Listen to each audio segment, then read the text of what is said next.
2교시에는 중도 노선에 이어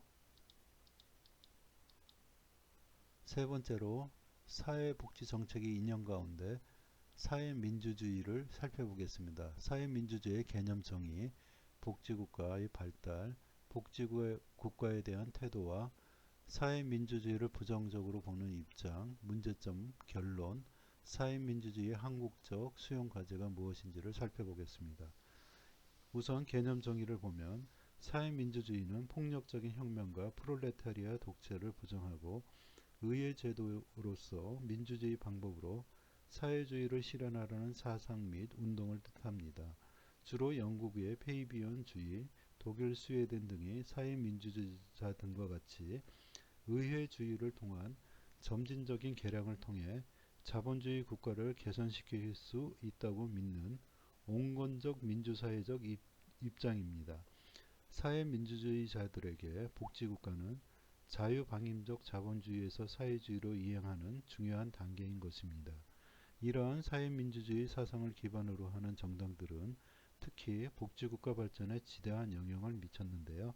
사회민주주의 정당은 독일을 중심으로 흐름을 형성한 서유럽 좌파 정당들의 노선을 의미하는 것으로 독일의 사회민주당, 프랑스의 사회당, 영국의 노동당 등이 대표적인 정당이며 오늘날에도 복지국가의 중요한 정치 세력으로 자리잡고 있습니다.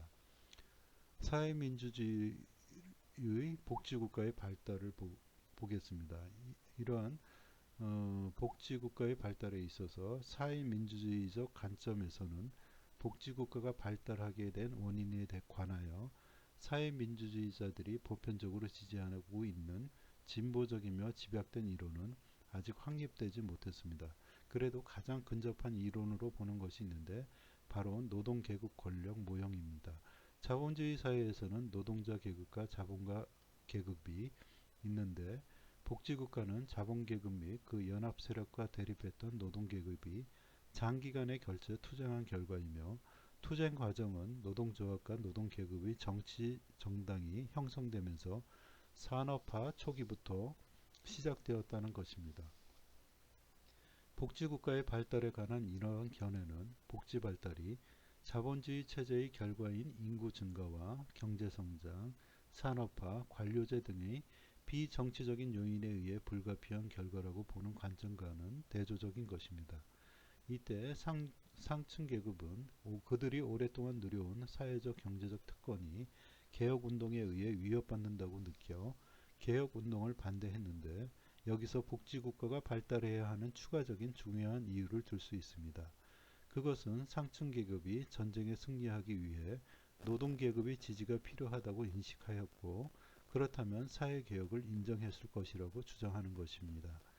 클로 슬랜드 학자에 의하면 사회 내 전체 권력들 간의 균형을 변화시켜서 국내 사회 개혁을 바꾸기 위해서는 전쟁 종료 당시 노동당의 압도적인 승리가 요구되었는데 영국 사회에서는 전후 노동당 정부에 의해 도입된 사회정책 및 경제정책, 완전 고용경제에서 노동조합 세력의 성장, 그리고 경영계급의 성장 등으로 변화로 좌파 세력에 의해 힘의 균형이 이루어졌다고 보고 있습니다. 즉 이 말은 좌파 세력이 복지국가를 수립했고 사회의 권력균형을 변화시켰으며 사회주의로 가는 길을 상대적으로 용이하게 만들었다고 하는 것인데요. 비록 1980년대 신우파 이데올로기의 우세, 규제적인 노동조합법과 실업의 증가는 클로 슬랜드의 분석이 일관성에 지나지 않음을 보여주지만 복지국가의 발달이 1차적으로 좌파 세력의 끊임없는 노력의 결과였다는 것에는 모든 사회민주주의자들이 공감하고 있겠습니다. 세 번째, 복지국가에 대한 태도를 보면요. 사회민주주의자들은 복지국가의 강력한 옹호자들입니다. 이들이 복지국가를 정당화하는 이유는 복지국가가 사회 내의 고통과 궁핍을 제거할 수 있다는 것인데요. 이러한 이유로 사회민주주의는 사회복지 서비스가 단지 인기를 끌려는 유인책에 불과하고 파산하는 자본주의 체제를 지탱해주는 완화제일 뿐이라는 마르크스주의 비판을 거부하는 것입니다. 사회복지 서비스가 경제를 촉진시키고 국가의 경제적 번영에 대한 투자가 된다고 보고 있는데요. 어, 복지국가에 대한 태도를 사회민주주의자들이 어떻게 생각하느냐 하면, 예를 들어 사회보장 지출은 빈곤경감의 수단이 되면서 소비자가 될 사람들의 손에 소득을 갖게 해줌으로써 소비와 수요 및 생산을 촉진하는 수단이 된다고 보고 있습니다. 이를 위해 자본주의 질서를 바탕으로 하면서 국가의 주요 기관은 국유화 또는 공공화하고 사회복지 지출을 통해 적극적으로 재분배 정책을 실시하고자 하는 것입니다. 그리고 복지국가나 사회복지 서비스는 사회 내의 이타주의와 사회통합을 증대시킨다는 것인데요. 복지국가에서 제공되는 보편적 사회복지 서비스는 사적 서비스와는 달리 모든 사람에게 제공되기 때문에 시민들 상호 간의 이타주의적 지지와 사회통합을 증진시킬 수 있다고 주장하고 있습니다. 사회민주주의자들에 대한 복지국가의 태도를 보면은, 그리고 교육을 매우 중시한다는 점입니다. 북유럽 국가는 영미 국가들에 비해 출신 계층에 상관없이 자신의 능력을 개발할 기회를 훨씬 더 많이 제공하고 있습니다. 독일 사회민주당의 경우 1969년에 집권하면서 바로 교육기회의 평등을 위한 개혁을 실시하였는데, 하층 출신의 우수한 학생들에게 장학금을 지급하고 대학교의 수 역시 대폭 늘렸으며 모든 부가금을 철폐하여 대학 교육의 기회를 확대하였습니다. 이는 교육의 탈상품화 수준이 매우 높음을 보여주는 좋은 예시입니다. 그리고 사적 급부를 반대하고 있습니다. 그 이유는 사적 서비스는 불가피하게 사회의 불평등을 증가시키고 사회 통합을 저해할 뿐만 아니라 국가 서비스보다 국민에 대한 책임이 훨씬 작기 때문입니다. 이 말은 사회민주주의는 국가가 주도적으로 사회복지 서비스를 제공하고 교육, 의료 등을 탈상품화시켜 개인의 욕구를 시장이 아닌 국가에 의해 최대한 충족시키고자 하는 것입니다. 네 번째로 사회민주주의를 부정적으로 보는 입장인데요. 이거에 대해서는 사회민주주의가 생산적으로 투입되는 자본이 소위 비싼 임금으로 좋은 노동 조건에서 편하게 일하는 노동자들 때문에 노동 생산성을 낮게 만들며 잠재적 피부양 인구를 위해 투입되는 자본이 전체 자본 중 상당한 부분을 차지한다. 그래서 자본의 관점에서 보면 고비용, 저효율, 저생산성, 저경쟁력, 저수익의 문제가 발생한다. 그래서 신사의 민주주의들이 사민주의를 후퇴시키고 생산적 복지를 채택한 이유의 하나가 바로 거기에 있다는 것인데요. 그리고 이것이 앞으로도 사회민주주의의 중요한 과제 중의 하나, 즉 사회민주주의는 과연 어떻게 사회복지를 하면서 동시에 생산성 향상을 기할 수 있는가 하는 과제로 남아 있습니다. 그 다음 하나가 선거의 딜레마라고 하는 문제인데요. 이것은 사회민주주의에서 민주주의 문제라 할 수 있는데, 합법적인 부르주아 정당 정치 제도가 표를 과반수 얻어야 당선되고 집권하고 그렇게 해야 소기의 뜻을 펼칠 수 있는 제도이기 때문에 발생하는 문제이기도 합니다. 서유럽에서는 선거와 사민주의 우경화 정치에서 중대한 캐스팅 보트 역을 하는 집단은 바로 고소득 고납세자 화이트 칼라 상층에 속한 사람들이었습니다. 이들의 불만을 해소해야 하기 때문에 이들의 세금 부담을 줄이겠다고 해야만 사민당은 이들의 표를 유지하거나 건질 수 있었는데요. 그래서 결국 이것도 사회민주주의의 또 다른 큰 과제인 것입니다. 즉 사회보장과 사회복지를 위한 재정 조달을 어디에서 어떻게 할 것인가 하는 문제가 남는 것입니다. 이것이 사회민주주의를 부정적으로 보는 입장이 되겠습니다. 사회민주주의에 대한 결론을 내리겠습니다. 사회민주주의는 1920년부터 성장하여 제2차 세계대전 이후 전성기를 맞이했습니다. 이는 복지국가를 건설하는 데 가장 큰 영향력을 미친 가장 지배적인 사상이며, 사회민주주의를 기반으로 한 사회민주당은 집권당 또는 제1야당으로서 복지국가 건설에 실질적인 영향력을 미쳤습니다. 그러나 1973년 오일 쇼크로 인해 경제 성장률이 떨어지고 높은 실업률 및 인플레이션으로 인해 국가 재정의 압력을 받자 이런 환경 변화 속에서 1945년에서 1975년의 기간 동안 복지국가의 황금기를 주도했던 노동당, 민주당, 사회민주당은 제2당으로 전락하고 그 후 오늘날까지 복지국가는 위기와 재편의 과정을 걷고 있습니다. 사회민주주의자들은 항상 보편적 복지국가의 가장 강력한 옹호자였지만 오늘날 사회민주주의는 하나의 일관되고 통일된 논리를 갖추었다기보다는 각국의 역사적 경험과 정치 여건에 따라 다양한 형태로 나타났습니다. 오늘날의 사회민주주의 정당들은 사회민주주의 기반이 된 노동자, 무상계급을 대변하기보다는 시대적 상황에 따라 수정을 요구받고 있으며 미래의 사회주의는 과거의 사회주의보다 자본주의적 요소를 더 많이 지니고 있을지도 모르겠습니다. 하지만 사회민주주의가 갖고 있는 사회적 연대성에 초점을 맞춘 보편적 서비스 등은 장점들을 이어나가고 동시에 생산의 향상을 위해 단점들을 보완하기 위해 노력해야만 합니다. 이어 여섯 번째, 사회민주주의 한국적 수용 과제에 대해서 살펴보겠습니다. 사회민주주의는 앞서 보았듯이 복지국가를 강력하게 옹호하고 모든 국민이 보편적인 복지를 누리며 평등한 사회를 구현하기 위해 점진적이고 민주적인 방법으로 사회주의를 실현하자는 사상입니다.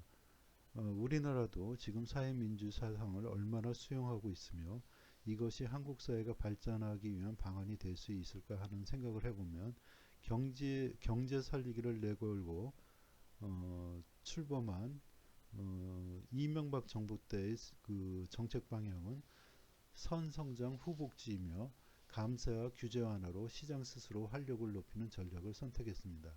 이는 사회민주주의가 추구하는 복지를 통해 경제성장을 추구할 수 있다는 방향과는 확연히 구별되는 것이며 복지 지출이 높은 유럽의 사회민주주의 국가들과는 사뭇 다르다고 할 수 있습니다. 건강보험이나 민영화, 그리고 사교육 강화, 세금 감면, 경쟁력 강화 등의 정책 추진을 통해 오히려 사회적 양극화를 심화시킨다는 비판을 받고 있는 실정에서 우리가 사회 연대성에 초점을 둔 유럽의 사회민주주의 사상을 수용할 필요가 있다고 봅니다. 오늘날의 사회민주주의는 복지만을 강화하여 경제성장을 애써 외면하려고 하지 않으며 생산력을 향상하는 방향으로 나아가고 있습니다. 또한 대중의 지지를 얻기 위해 수정을 요구받고 있는 실정입니다.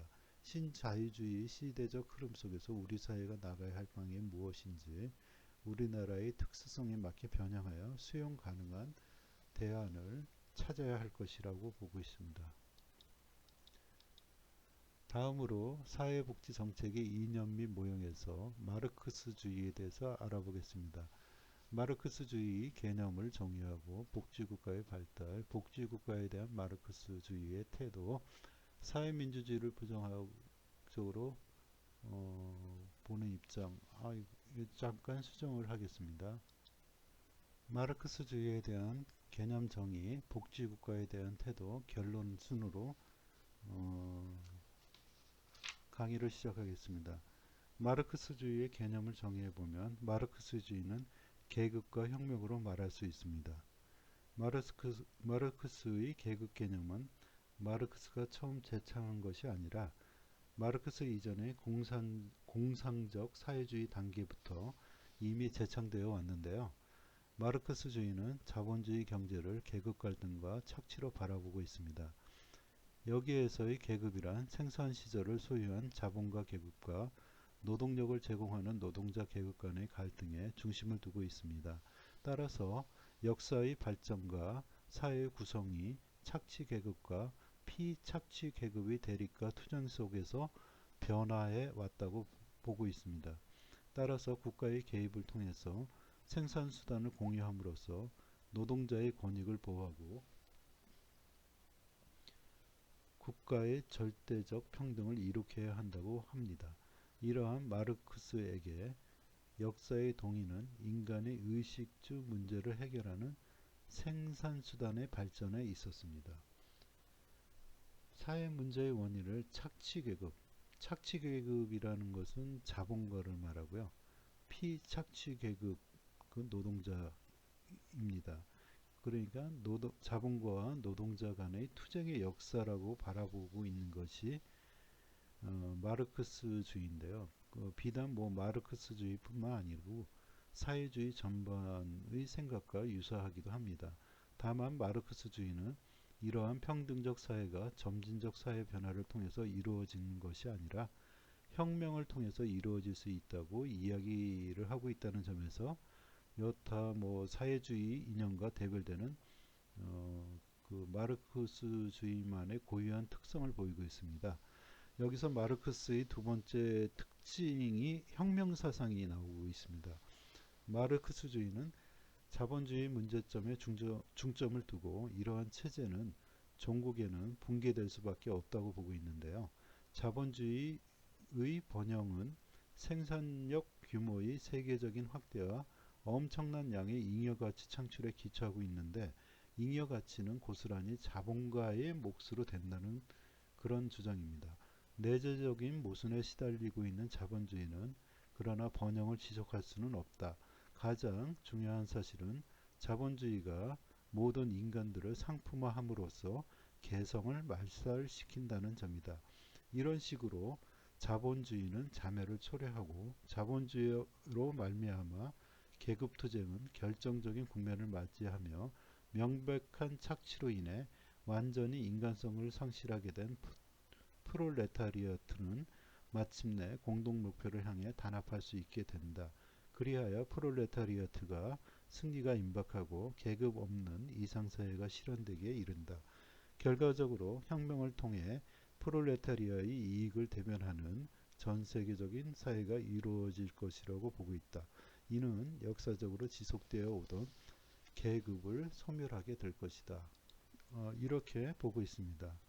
마르크스주의 복지국가에 대한 태도는 마르크스주의는 평등한 사회를 지향하고 모든 사람이 일정한 소득으로 풍요롭게 생을 영위하게 한다는 점에서는 어느 정도 복지국가와 일치하는 이상적 합의점이 존재하나 근본적으로는 국가적인 역할을 부정하며 자본과 소유의 관념을 부정하는 것으로 기존 자본주의적 세계관 내에서 빈곤의 감소와 불평등을 해소해보자고 하는 복지국가적 세계관이나 사회민주주의, 중도 노선과는 근본적인 차이를 가지고 있습니다. 결과적으로 마르크스주의는 기본적으로 복지국가를 부정합니다. 마르크스주의는 통상적으로 복지국가를 자본주의 국가로 해석합니다. 마르크스주의에 있어 사회복지는 자본주의를 유지하기 위해 노동력을 재생산하고 자본 축적을 안정적으로 하기에 필요한 것입니다. 대표적인 정책이 보건정책과 교육정책으로 보는데요. 따라서 마르크스주의자들에게는 복지국가보다는 복지자본주의란 용어가 더 정확한 표현으로 생각됩니다. 자본주의 때문에 모든 문제가 일어나는 것이며 사회보장조차 노동력 재생산을 위해 존재하는 것일 뿐입니다. 즉 복지는 자본주의 때문에 생겨난 문제를 해결하기 위한 하나의 방편에 불과하다고 말하고 있습니다. 복지국가를 수용적으로 보는 일부 시각에서는 복지자본주의 국가에서 사회복지 정책은 노동자 계급의 정치적 투쟁의 성과물이라고 보는 마르크스주의자들도 있습니다. 이 말은 노동자 계급은 자본과의 계급 갈등 속에서 노동조합과 노동자 정당을 통해 노동자 자신을 위한 사회복지 정책을 실시할 수 있게 한 것이며 그래서 복지국가가 남아있는다. 노동자 계급이 경제 영역에서는 자본가 계급에 밀리더라도 정치 영역에서는 그 수를 바탕으로 세력을 구축할 수 있는 가능성을 제시한다. 노동자 계급은 이 힘을 시장에 행사하여 더 적극적으로 평등을 실현하고자 하는 본성을 지니고 있다고 말하고 있습니다. 이렇듯 복지국가 내에서 노동자 계급의 투쟁성을 해석해내는 견해가 있기는 하지만 마르크스주의의 근본적인 이념은 기존의 자본주의 사회를 혁명을 통해 변혁하는 것만이 이상 국가를 건설하는 길이다.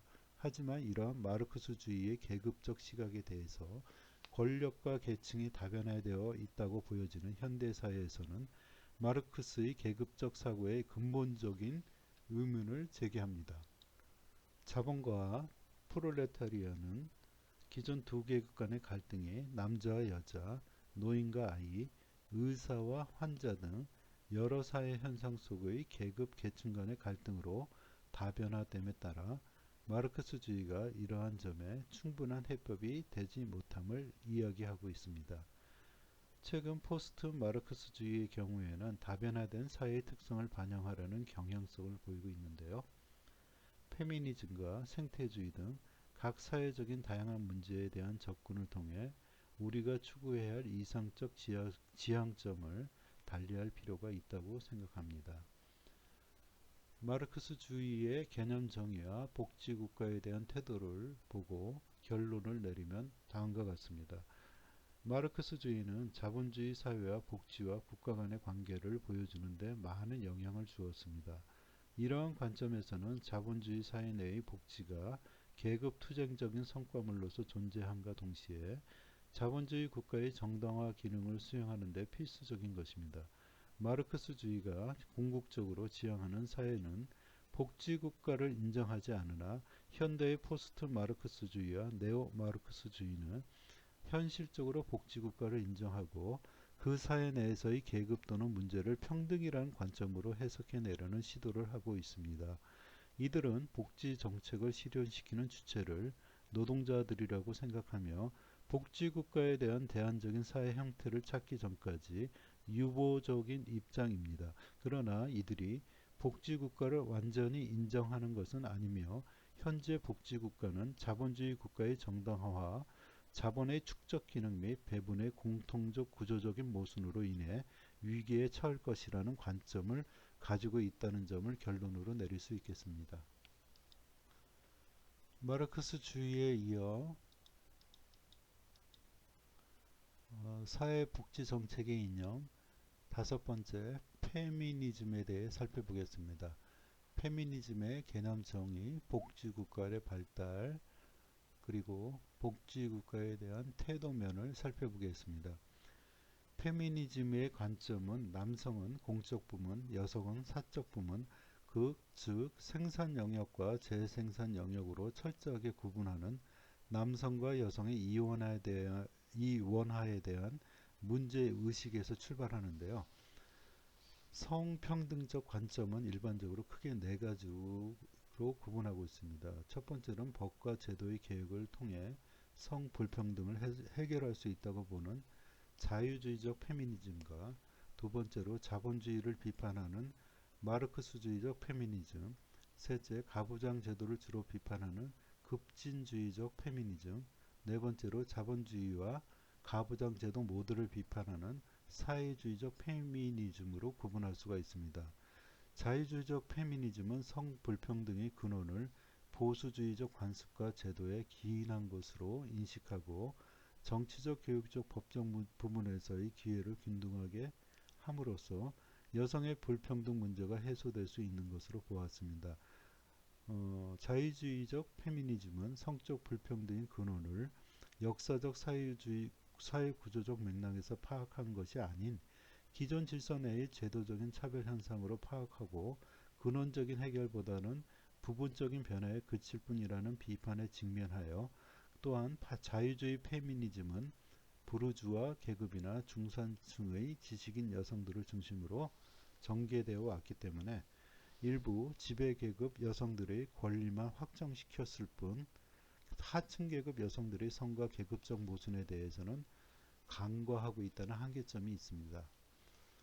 자유주의적 페미니즘에 이어 마르크스적 페미니즘에서는 성불평등의 문제를 남녀 간의 문제가 아니라 자본가 계급과 노동자 계급 간의 기본적 모순에 의해 파생되는 계급관계의 결과로 파악하고 있습니다. 이들은 여성의 사회적 불평등과 차별 또한 근본적으로 자본주의 경제구조에서 비롯되었기 때문에 그 해결책에 있어서도 성불평등 문제의 처방이 독자적으로 있는 것이 아니라 자본주의 사회의 구조적 모순의 해결과 근본적인 변혁 속에서 모색해야 한다고 주장하고 있는데요. 이 접근은 그러니까 마르크스주의적 페미니즘 접근은 여성 문제의 본질을 전체 사회의 모순과 관련해서 총체적인 관점에서 인식하고 그 해결책에 대해서도 사회의 전반적인 발전 방향과 변혁 운동 속에서 모색했다는 점에서 기여한 바가 크다고 하겠습니다. 그러나 성불평등 문제를 지나치게 경제적 논리로만 받아들였고 특히 전체 여성 중에서 여성 노동자의 문제에만 지나치게 치중했다는 한계가 있습니다. 세 번째, 급진주의적 페미니즘은 여성 문제는 궁극적으로 여성의 생리적 생물학적 조건에서 발생한 것이므로 그러한 생물학적 조건을 바꿀 수 있는 성의 혁명이 일어나야만 해결될 수 있다고 보는 관점입니다. 급진주의 여권론자들은 여성 집단을 지배하면서 이득을 보는 주된 집단이 자본주의나 어떤 사회 구조가 아니라 바로 남성 집단이라고 주장합니다. 남성의 여성 지배 체제가 바로 이들이 말하는 가부장제인 것입니다. 이처럼 남녀의 대립을 강조하는 급진주의적 페미니즘은 여성 억압의 주된 원인을 법이나 제도 노동보다는 여성의 재생산 기능, 관계적 성, 사회적 성, 여성으로서의 특징에서 찾는데요. 이처럼 급진주의는 남성과 여성의 생리적 사회적 성 등 여성으로서의 특징에서 찾고 있습니다. 남성과 여성이 생리적 생물학적 특질을 정해진 것으로 전제하면서 여성의 출산 능력 자체를 인류의 재생산을 위해 사회적으로 보호되어야 할 모성으로 보지 않고 현실적으로 남성에 의해 지배당할 수밖에 없는 약점으로 보고 있습니다. 그래서 이 관점은 생물학적 특성 자체에서 문제의 소지를 찾는 등 결정론에 빠지기 쉬운 단점이 있다고 비판하지만 여성에게만 부여된 재생산 기능을 극복한 최초의 일하는 점에서 의미가 있다고 봅니다. 마지막으로 사회주의적 페미니즘은 계급 차별을 강조하는 마르크스주의적 페미니즘을 수용하면서도 성차별의 별개의 기반으로서 가부장적인 지배구조를 강조하는 급진주의적 페미니즘을 절충하여 성차별 문제를 이해하려는 입장입니다. 이 접근은 자본주의 본질인 계급 억압과 성의 억압인 가부장제가 결합하여 성차별이 더 굳건해진 점을 강조하고 있습니다. 따라서 사회주의적 페미니즘에서는 가정 내에서 여성이 분담해온 아동 양육 업무와 가사 업무 등의 가사노동을 남성과 사회가 분담하도록 해야 하며 또한 임금노동과 무임금노동 간의 분리를 근본적으로 종식하여 남성 혼자서 가족의 생계를 책임지는 남성 중심적 가족 형태를 철폐할 것을 주장함으로써 양성평등을 강조한다는 것입니다. 이어 잠시 쉬었다가 3교시에서 뵙겠습니다.